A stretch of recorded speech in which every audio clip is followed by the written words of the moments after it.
ఓం సాయిరామ్. ఆ సాయినాథుని ఆశీర్వాదంతో ప్రతి ఒక్కరూ కూడా ఆనందంగా, ఆరోగ్యంగా, అష్టైశ్వర్యాలతో ఉండాలని మనస్ఫూర్తిగా కోరుకుంటున్నానండి. అనంతకోటి బ్రహ్మాండ నాయక, రాజాధిరాజా, యోగిరాజా, పరబ్రహ్మ, శ్రీ సచ్చిదానంద సద్గురు సాయినాథ్ మహారాజుకి జై. మీరు ఎన్నో రకాల సమస్యలతో సతమతమైపోతూ ఉంటారు కదా.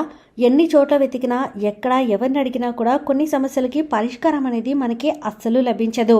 అటువంటి సమయంలో మీరు ఈ గురువు గారిని సంప్రదించండి. శ్రీ షిరిడి సాయిబాబా ఆశీస్సులతో జాతకం చెప్పబడెను. గురువుగారి పేరు సుబ్రహ్మణ్యం రాజు గారు. మీకున్న సమస్య ఎటువంటిదైనా సరే గురువుగారి దగ్గర మీకు పరిష్కారం అనేది ఖచ్చితంగా దొరుకుతుంది. ప్రేమ, పెళ్లి, భార్యాభర్తల మధ్య సమస్యలు, కోర్టు సమస్యలు, ఎటువంటి సమస్యలకైనా సరే మీకు ఫోన్లోనే పరిష్కారాన్ని చూపిస్తారు. చెడు గ్రహ ప్రయోగాలకు నివారణ కూడా చేస్తారు. వశీకరణం స్పెషలిస్టు. మీకున్న ఎటువంటి సమస్య అయినా సరే అంజనం వేసి 24 గంటల్లోనే మీ సమస్యకి పరిష్కారాన్ని గురువుగారు ఫోన్లోనే చెప్తారు. గురువుగారి ఫోన్ నెంబరు 9908224144. ఈరోజు బాబాగారు మన కోసం పంపించిన సందేశం ఏంటి అంటే, తల్లి, నువ్వు జీవితంలో ఇలాంటివి అస్సలు కోల్పోవద్దమ్మా. ఇలాంటివి కోల్పోతే నీ జీవితమే నాశనం అవుతుంది. ఎందుకు చెబుతున్నానో అర్థం చేసుకో తల్లి అని చెప్పి బాబాగారు అయితే అంటున్నారండి. మరి బాబాగారు మనతో ఏం చెప్పాలి అనుకుంటున్నారో తెలుసుకోవాలి అంటే వీడియోని చివరి వరకు స్కిప్ చేయకుండా చూడండి. అలాగే మన ఛానల్ని ఫస్ట్ టైం చూస్తున్న వారైతే సబ్స్క్రైబ్ చేసుకుని పక్కనే ఉన్న బెల్ ఐకాన్ని క్లిక్ చేయడం అసలు మర్చిపోవద్దండి. ఇక బాబాగారు పంపించిన సందేశం గురించి చూస్తే, తల్లి, ఈ మాట నీ కోసం తప్పకుండా నువ్వు విని తీరాల్సిందే. నీ జీవితంలో జరిగే ప్రతి సంఘటన కూడా ఒక ఖచ్చితమైన కారణం అనేది ఉంటుంది. నువ్వు కోరితేనో నువ్వు కోరకపోతేనో కొన్ని జరగవమ్మా. ఖచ్చితంగా ఇది విధి రాతను పట్టి చెరుగుతూ ఉంటుంది. నువ్వు బాధపడితే ఓదార్చేవాళ్ళు కొందరు ఉంటారు. నువ్వు ఎప్పుడు బాధపడతావా అని ఎదురు చూసేవారు కొందరు ఉంటారు. అలాంటి వారు నీ జీవితంలో ఉన్నారా అని ఒక్కసారి ఆలోచించు. అలాంటి వారు నీ జీవితంలో ఉంటే నువ్వు వారిని ఏమీ అనాల్సిన అవసరం లేదు. ఖచ్చితంగా వారికి దూరంగా వెళ్ళు. ఇక నువ్వు బాధపడితే ఓదార్చేవాళ్ళు నీ బాధని వారి బాధగా తీసుకునేవారిని మాత్రం నీ యొక్క జీవితంలో ఎప్పటికీ వారిని వదులుకోవద్దు. నువ్వు ఎప్పుడు బాధపడతావా చూసి వారు మరింత సంతోషపడతారు చూడు. అలాంటి వారిని పసిగట్టి వారికి దూరంగా ఉండు. వారితో ఎలాంటి బంధము నీకు అవసరం లేదు. నీతో ఏ బంధము లేకపోయినా నీ ఆనందాన్ని తమ ఆనందంగా భావించే వాళ్ళు 100కో 1,00,00,000కో ఒక్కరే ఒకరు ఉంటారు, లేదా ఇద్దరు ఉంటారు. అలాంటి వారిని మాత్రం నీ జీవితంలో ఏ కారణం వల్ల కూడా వదులుకోవద్దు. ఒకవేళ వారి మీద నీకు కోపం వచ్చినా అది తగ్గించుకో, సర్దుకో. ఒకవేళ నీకు వారి మీద ద్వేషం కలిగినా ఆ ద్వేషాన్ని ఇష్టంగా మార్చుకో. ఒకవేళ వారు ఏదైనా తప్పు చేస్తే సరిదిద్దు. అంతేకాని అలాంటి బంధాన్ని ఎవ్వరినీ దూరం చేసుకోవద్దు. అలాంటి వారు తారసపడితే ఎప్పటికీ కూడా ఎంత కష్టం వచ్చినా వదులుకోవద్దు అనేదే నా మాట తల్లి. అవునమ్మా, ఎందుకంటే ఈ జీవితంలో ఎదుటివారిని తొక్కి పైకి రావాలనే వాళ్ళు చాలామంది ఉన్నారని నీకు తెలుసు కదా. అలాంటి వారు నీకు అవసరమా? అలాంటి వారు వద్దు.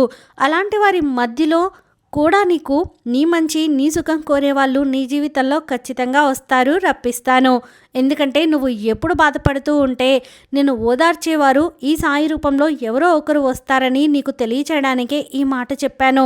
ఖచ్చితంగా ఏదో ఒక రూపంలో సాక్షాత్తు ఈ సాయినాథుడే నీ దగ్గరికి వస్తాడు తల్లి. నువ్వు డబ్బు సంపాదించాలని ఎంతగానో ఆరాటపడుతున్నావు, కష్టపడుతున్నావు, శ్రమిస్తున్నావు. డబ్బు లేని వ్యక్తికి సమాజం చాలా విలువ ఇవ్వదు. ఎందుకు ఎక్కువ విలువ ఇవ్వకుండా చేతకాని వాడిని చేస్తుంది. అలాగే చాలా హేళన చేస్తుంది, దిగజారేలా చేస్తుంది, దిగజారి మాట్లాడుతుంది. కానీ ఎప్పుడూ కూడా డబ్బు లేని వ్యక్తి సమాజంలో విలువ ఇవ్వకపోవచ్చు. కానీ విలువ లేనివారు కాదు కదా. ఏంటి, డబ్బు అంటే విలువ ఒక్కటేనా? మంచి మానవత్వం, మంచి మనసు, మంచి వ్యక్తిత్వం, ఇవి కదా అసలైన సంపద అంటే. నీకు అవి ఉన్నాయి తల్లి. ఈ సాయి బిడ్డవైన నీకు ఖచ్చితంగా ఈ లక్షణాలు ఉన్నాయి. నువ్వు ఓడిపోయినా కూడా రాజులెక్కే. నువ్వు ఓడిపోయినా కూడా నీ విలువ ఎక్కడా తగ్గదు. ఎందుకంటే నీ దగ్గర డబ్బు ఈరోజు లేకపోవచ్చు, రేపు నీ కష్టార్జితంతో ఖచ్చితంగా సంపాదిస్తావు. నీ బాబా నీకు ఆ అనుగ్రహాన్ని, అవకాశాలను ఖచ్చితంగా కల్పిస్తానమ్మా. కానీ నీకు డబ్బు లేదని ఎవరైతే నీకు విలువ ఇవ్వరో వారిని ఖచ్చితంగా గుర్తుపెట్టుకో. వారికి దూరంగా ఉండు. వారి ముందే నీ విజయం అనేది చూపించు. కానీ డబ్బు సంపాదించాలి అనే ఒక ఉద్దేశంతో నువ్వు ఎప్పుడూ కూడా తప్పుదారులు పట్టొద్దు. అదేవిధంగా అధర్మంలో వెళ్ళొద్దు. ఈ రెండిటిని నువ్వు ఎప్పుడైతే ఆచరిస్తావో నీకు భగవంతుడు, కాలం, ఈ విశ్వం, పంచభూతాలు అన్నీ సహకరిస్తాయి తల్లి. పళ్ళున్న చెట్టుకే కదా చాలా పక్షులు చేరుతాయి. అలాగే పళ్ళున్న చెట్టుకే ఎక్కువ రాళ్ళు కూడా పడతాయి. అలాగే ప్రపంచంలో మంచి స్వభావం ఉన్నవారు, మంచి వ్యక్తిత్వం ఉన్నవారు, వారి మీదే ఎక్కువ విమర్శలు కూడా వస్తాయి. అలాంటిదే నీకు అనుకో. కానీ నువ్వు అడగొచ్చు, బాబా నేను ఏం తప్పు చేశానయ్యా? నేను అందరినీ మంచి కదా కోరాను, అందరూ బాగుండాలనే కదా కోరాను, కానీ నా మీద ఎందుకు వీళ్ళు ఇలా ఉన్నారు అని. కొందరి మనుషుల స్వభావం అంతే తల్లి. నువ్వు నీలా ఉండు. నీలా అందరూ ఉండాలని రాసిపెట్టి లేదు కదా, అలా ఉండలేరు కూడా. ఒక్కొక్కరిది ఒక్కొక్క మనస్తత్వం. నీ మంచి మనస్తత్వం అనేది ఈ సాయికి తెలుసు, కానీ వారు అలాగే ఉంటారు. వారిని ఎవరూ మార్చలేరు. వారికి ఏదో ఒక బలమైన సంఘటన జరిగినప్పుడు ఖచ్చితంగా వారే మారతారు. ఈ విషయం గుర్తుంచుకో. నువ్వు వారిని మార్చాలి అలా అని ఎప్పుడైతే అనుకుంటావో అప్పుడు ఏదీ జరగదు. అమ్మా, ఇక నువ్వు అడిగి మరీ చెప్తున్నా ఒక ప్రశ్న ఉంది చూడు తల్లి. నాకు ఎవ్వరూ లేరు, నాకు అండగా ఎవరూ లేరు, నేను ఒంటరిని అని ఒక్క విషయం గుర్తుంచుకో. నువ్వు ఒంటరివి అని ఎప్పుడూ అనుకోవద్దు. నువ్వు ఒంటరివి అయితే ఈ సాయి తండ్రి వాక్కును వినగలవా? ఈ సాయి తండ్రి వాక్కు నీకు అందివ్వగలరా? నీవు నా అనుకున్నాను కాబట్టే ఈ వాక్కు నీకు అందిస్తున్నాను. ఈ మాట నువ్వు వినేలా చేస్తున్నాను. నువ్వు ఈ సాయి బిడ్డవి, ఈ సాయి భక్తునివి. అలాంటప్పుడు ఎందుకు ఇంత దిగులు? నువ్వు ఒంటరివి ఎలా అవుతావు? ఇప్పటి రోజుల్లో ఒంటరిగా ఉండడం కూడా ఒక విధంగా మంచిదే. ఎందుకంటే బోలెడు మంచి ఆలోచనలు వస్తాయి. ఆలోచనలో మంచి నిర్ణయాలు తీసుకుంటావు. కొత్త నిర్ణయాలకి నువ్వు పునాది వేయగలుగుతావు. కొత్త ఆలోచనలతో నువ్వు మంచి అవకాశాలను రప్పించుకోగలవు. ఒంటరితనం ఎప్పుడూ శాపం కాదు, అది ఒక లాభమే. కానీ ఆ ఒంటరితనాన్ని నువ్వు కృంగిపోకుండా నీ జీవితాన్ని ఎలా మలుచుకోవాలి, ఇది నాకు తగిన సమయం, ఈ ఒంటరితనంలో నేను మంచిని నేర్చుకోవాలి అనే ఒక పట్టుదలని, లక్ష్యాన్ని పెట్టుకో. ఆ సమయాన్ని ఉపయోగించుకో. ఖచ్చితంగా నువ్వు అందరూ నీ చుట్టూ తిరిగే కాలం అనేది నువ్వే తెచ్చుకోగలుగుతావు. ఎందుకంటే ఎవరితో ఏం మాట్లాడినా ఏదో ఒక తప్పు వెతుకుతూ ఉంటారు. దానివల్ల నీ యొక్క ఆలోచన శక్తి తగ్గుతుంది, మనసుకి బాధ కలుగుతుంది, మాట పెరిగి ఆ బంధం అనేది దూరం అవుతుంది. అలా కాకుండా హాయ్ బాయ్ అన్నట్టుగా ఉంటే నీకు ఎక్కువ ఒంటరితనం ఎక్కువ సమయాన్ని ఇస్తుంది. నీకు మంచి అవకాశాలను, అద్భుతమైన ఆలోచనలను తెప్పిస్తుంది. నువ్వు మంచి స్థాయికి వెళ్ళగలుగుతావు. నువ్వు మంచిగా మాట్లాడినా ఎదుటి వారిని చెడ్డగానే అర్థమవుతుంది. అదంతా ఎందుకు చెప్పు? ఇతరులతో వాగ్వాదం అలాగా మాట్లాడి చెడ్డ అని అనిపించుకునే బదులు ఒంటరిగా ఉండి ప్రశాంతంగా ఉండడమే మేలు కదా. నువ్వు ఒంటరినే అనుకుంటే ఎలా తల్లి? నీ చుట్టూ నేను ఉన్నాను, నీ బాబాను ఉన్నాను. నువ్వు దిగులు పడకు, నీకు తోడుగా నేను ఉన్నాను కదా. అంతకు మించి నీకు ఎవరు కావాలి చెప్పు? ఈ బాబా సరిపోతాడు కదమ్మా. నీ మంచి కోరే ఈ బాబా ఉన్నప్పుడు నువ్వు దిగులు పడాల్సిన అవసరం ఉందా చెప్పు? ప్రతి మనిషి జీవితం ఒక జీవిత పుస్తకమే. ఎన్నో అవమానాలు, ఓడిపోయిన ప్రేమ, కార్చిన కన్నీళ్ళు, అలాగే ఎగతాళి చేసే బంధువులు, పక్కనే ఉండి దెబ్బ కొట్టే శత్రువులు, కొన్ని గెలుపులు, కొన్ని మలుపులు, కొన్ని ఓటములు, ఎన్నో సంతోషాలు, ఓడిపోయి మళ్ళీ పడి లేచిన క్షణాలు, ఇలా ఎన్నో ఉంటాయి నీ జీవితంలో. కొన్ని నువ్వు చూసావు, ఇంకా ఎంతోమంది ఉన్నారు. అన్నీ చూడాలి. అన్నీ చూస్తేనే ఈ జీవితం యొక్క విలువ తెలుస్తుంది. ఈ జీవితం ఎలా జీవించాలనే ఒక అవగాహన నీకు వస్తుందమ్మా. జీవితం ఎలా ఉండాలి అనే ప్రశ్నకు అనేక మంది అనేక రకాల సమాధానాలు చెబుతూ ఉంటారు. నిజానికి జీవితం గురించి పాఠాలుగా తెలుసుకోవడం కాకుండా అనుభవిస్తేనే అసలైన అవగాహన వస్తుంది తల్లి. ప్రతి ఒక్కరి జీవితంలో సంతోషాలు, దుఃఖాలు రెండూ ఉంటాయి. కానీ అవి ఎప్పుడు ఎదురవుతాయి అనేది అసలు ఎవరికీ తెలియదు. అదే అసలైన చిక్కుముడి కూడా.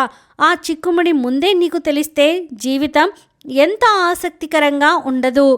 అందుకే కదా ప్రతి ఒక్కరి జీవితంలో ఒడిదుడుకులు అనేవి ఉంటాయి. కానీ అలాంటి ఒడిదుడుకులు వచ్చినప్పుడు నువ్వు ఎలా నిలబడతావు, ఎలా తీసుకుంటావు, ఎలా ఎదుర్కొంటావు, ఎలా ప్రవర్తిస్తావు, ఎలా నిలదొక్కుంటావు అనేదే నీ ప్రతిమ. అలాగే నీ యొక్క జీవితం దాని మీదే నువ్వు ఎలా నిలకడగా ఉండగలవు అని కూడా ఆధారపడి ఉంటుంది. ఒడిదుడుకులు వచ్చినప్పుడు కృంగిపోయి డీలా పడిపోయి ఎవరు ఏమి చేయలేరు, నాకే ఎందుకు ఇలా జరుగుతుంది అని డీలా పడిపోతే ఎలా చెప్పు? అలా ఎప్పుడూ అనుకోవద్దు. అందరూ నా వాళ్ళు అని ఆరాట పడకమ్మా. వాళ్ళ వల్ల నీకు మిగిలేది శూన్యమే. నువ్వు ఎంత మంచిగా ఉన్నా కూడా ఎదుటివాడికి నువ్వు ఏదో ఒక విషయంలో చెడుగా అయిపోతావు. నీ జీవితం విలువ నువ్వు తెలుసుకో. ఒకరి కోసం అస్సలు ఆగవద్దు, అస్సలు మారవద్దు. నీ భవిష్యత్తు చిక్కుల్లో పడుతుంది. నీ జీవితాన్ని నువ్వే కదా భవిష్యత్తు మంచిగా మార్చుకోవాలి. అందుకే చెబుతున్నాను తల్లి. ఆఖరిగా ఒక్క విషయం, ఎక్కువగా ఎవరిని నమ్మకు, మోసపోతావు. ఎవరి కోసం ఆలోచించకు, వాళ్ళకే అలుసైపోతావు. ఎందుకంటే ఒకరి మీద బాగా నమ్మకం పెట్టుకొని ఆ నమ్మకం వారు బ్రేక్ చేసినప్పుడు, ఆ నమ్మకాన్ని వారు వదులుకున్నప్పుడు, నీకు మోసం జరిగినప్పుడు నువ్వు తట్టుకోలేవు. ఆ బాధ మరింత రెట్టింపుగా ఉంటుంది. అలా కాకుండా ఎవరి మీద నమ్మకం పెట్టుకోకుండా సాఫీగా నీ మీద నువ్వు, నీ బలం మీద, నీ మనోధైర్యం మీద, నీ ఆలోచనల మీద, నీ సామర్థ్యం మీద నువ్వు నమ్మకం పెట్టుకో. ఖచ్చితంగా నీకు ఎలాంటి దుఃఖము ఉండదు. అలాగే ఎలాంటి ఒడిదుడుకులు రావు. ఒడిదుడుకులు వచ్చినా వాటిని ఎదుర్కోగలవు. అలాగే ఎలాంటి మోసాలు కూడా చూసి నీకు బాధ అనేది ఉండదు. తల్లి, నీ యొక్క గోల్, నీ యొక్క లక్ష్యం అనేది ఖచ్చితంగా చేతులారా నువ్వు చేజిక్కించుకుంటావు. ఎక్కువగా ఈ విలువ అనేది ఎవరికి ఇవ్వకు, గౌరవాన్ని కోల్పోతావు. అమ్మా, ఇతరుల దగ్గర ఎవరిని ప్రశ్నించుకో, నువ్వు శత్రువు అయిపోతావు. ముందుగా నా వాళ్ళు అన్న ఆలోచించడం చాలా తగ్గించు. ఎవరి నుంచి ఏం ఆశించకు. అప్పుడే నీ జీవితం బ్రహ్మాండంగా ఉంటుంది. ఒకరి నుంచి ఒకటి ఆశించినప్పుడు, అది వారి దగ్గర నుండి ఇవ్వనప్పుడు, అది ముఖ్యంగా ప్రేమ, నువ్వు ఆశించే అభిమానం, నువ్వు ఆశించే విలువ, నువ్వు ఆశించే గౌరవం, ఇవి దక్కనప్పుడు నీ మనసు ఎంతో చివుక్కుమంటుందో నాకు తెలుసు. నువ్వు ఎంత అభిమానాన్ని, ప్రేమను చూపిస్తావో అది ఇతరుల దగ్గర అది ఎదురు చూసినప్పుడు, రానప్పుడు అంతే బాధ కలుగుతుంది కదా. అందుకే ఇంతలా చెబుతున్నాను తల్లి. ఎవరికి ఎంత చెప్పాలో అంతే చెప్పు. వినకపోతే వదిలేసేయ్, వారే తెలుసుకుంటారు. దెబ్బ తగిలితే కానీ నొప్పి విలువ ఎందుకు తెలియదు? ఎవరికైనా తెలుసుకుంటారమ్మా. నువ్వు ఒకరి గురించి మార్చాల్సిన అవసరం లేదు. నువ్వు ఒకరి గురించి మారాల్సిన అవసరం అంతకన్నా లేదు. నీ యొక్క కాలాన్ని వృధా చేసుకుంటావా చెప్పు. నీకు ఒక మనసు అనేది ఉంది తల్లి. నీ మనసులో అన్నిటినీ చెత్తలా వేయకు. నీ మనసు ఏమన్నా చెత్తబుట్ట కాదు కదా. అందులో అందమైన అడ్డమైన చెత్తను అనేది వేసి నీ మనసుని భారం చేసుకోకు. నీకు సంబంధం లేని మనుషులు, విషయాలు ఎంత తక్కువగా నువ్వు ఆలోచిస్తే అంత మనశ్శాంతిగా ఉండగలవు అని మాత్రం గుర్తుంచుకో. ఈ విషయాలను నువ్వు ఎప్పుడూ కూడా గుర్తుంచుకో తల్లి. నీ బాబా ఏది చెప్పినా నీ మంచికే. అందుకే ఇన్ని విషయాలు నీకు చెబుతున్నాను. అంతేకాకుండా నువ్వు ఒంటరిని అని బాధపడుతున్నావు కదా, ఆ యొక్క మాటని దూరం చేయాలనే నేను ఇంతలా ఇన్ని మాటలు నీకు చెబుతున్నాను తల్లి. ఈ బాబా నీకు తోడుగా ఉన్నారన్న విషయాన్ని గుర్తుపెట్టుకొని ప్రశాంతంగా నిద్రించు. ఈ రాత్రి నుంచి నీ జీవితం చాలా అద్భుతంగా ఉంటుంది. నీకు ఎలాంటి కష్టం వచ్చినా నీ బాబా ఉన్నారని మాత్రం మర్చిపోకు. ఈ సాయి నీకు అండగా ఉండగా నీకు భయం ఎందుకు చెప్పమ్మా అని చెప్పి బాబాగారు అయితే అంటున్నారండి. ఈ వీడియో మీకు నచ్చితే ప్లీజ్ లైక్ చేయండి. మరికొంతమందికి వీడియోని షేర్ చేయండి. ఫస్ట్ టైం ఛానల్ని చూస్తున్నప్పుడు సబ్స్క్రైబ్ చేసుకుని పక్కనే ఉన్న బెల్ ఐకాన్ని క్లిక్ చేయండి. అలాగే ఆ సాయినాథుని ఆశీర్వాదంతో ప్రతి ఒక్కరూ కూడా ఆనందంగా, ఆరోగ్యంగా, అష్టైశ్వర్యాలతో ఉండాలని మరొకసారి మనస్ఫూర్తిగా కోరుకుంటున్నానండి. సర్వే జన సుఖినో భవంతు. ఓం సాయిరామ్.